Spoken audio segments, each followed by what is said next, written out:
నాకు మా తెలుగు తల్లి గేయం విన్నాక మనం చాలా అదృష్టవంతులం. అలాంటి తెలుగు నేలలో పుట్టి మనందరం భారతమాతకి సేవ చేసుకునే హక్కు మన అవకాశం వచ్చినందుకు మనస్ఫూర్తిగా భారతమాతకి జయజయలు పలుకుతూ సభను ప్రారంభిస్తాం. ఆంధ్రప్రదేశ్ రాష్ట్ర ప్రజలందరికీ, ప్రపంచ నలుమూలల నుంచి ఈ కార్యక్రమాన్ని వీక్షిస్తున్న ప్రజలందరికీ ప్రపంచ జల దినోత్సవం సందర్భంగా నా హృదయపూర్వక శుభాకాంక్షలు.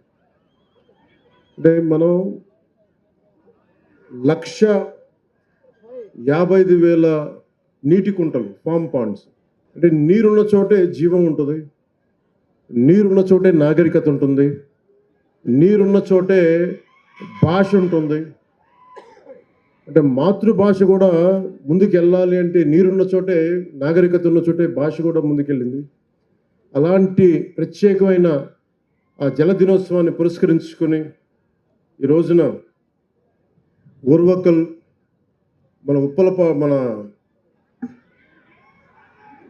కుడిచెర్ల గ్రామం ఊర్వకల్ మండల్ ఇక్కడికి వచ్చిన, నాకు ఈ అవకాశాన్ని ఇచ్చిన ప్రతి ఒక్కరికి పేరు పేరు నా హృదయపూర్వక నమస్కారాలు.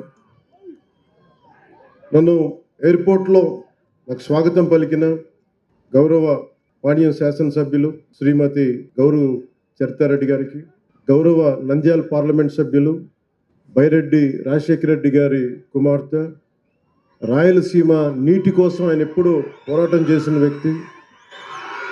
ఆయన మీద ఆయన ఎప్పుడు కలవలేదు, కానీ ఆయన అంటే నాకు చాలా అపారమైన గౌరవం. అదే స్ఫూర్తిని, అదే పోరాట పటిమని పుణికి పుచ్చుకున్న వారి కుమార్తె శ్రీమతి బైరెడ్డి సబరి గారికి కూడా నా హృదయపూర్వక నమస్కారాలు.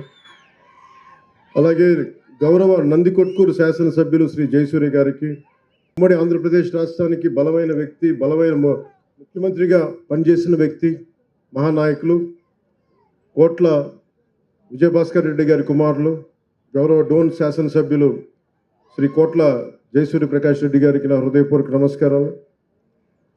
అలాగే టీటీడీ బోర్డు సభ్యులు మన కర్నూలు నుంచి మన బల్లెల రాజశేఖర్ గారికి, గౌరవ జిల్లా పరిషత్ చైర్పర్సన్ శ్రీ ఎర్రబోతుల పాపిరెడ్డి గారికి, గౌరవ సర్పంచ్ పూడిచెర్ల శ్రీమతి లలితమ్మ గారికి, గౌరవ ఎంపీటీసీ శ్రీమతి లక్ష్మీదేవి గారికి, శ్రీ జిల్లా కలెక్టర్ రంజిత్ పాషా గారికి, అసలు ఈ కార్యక్రమాన్ని ఒక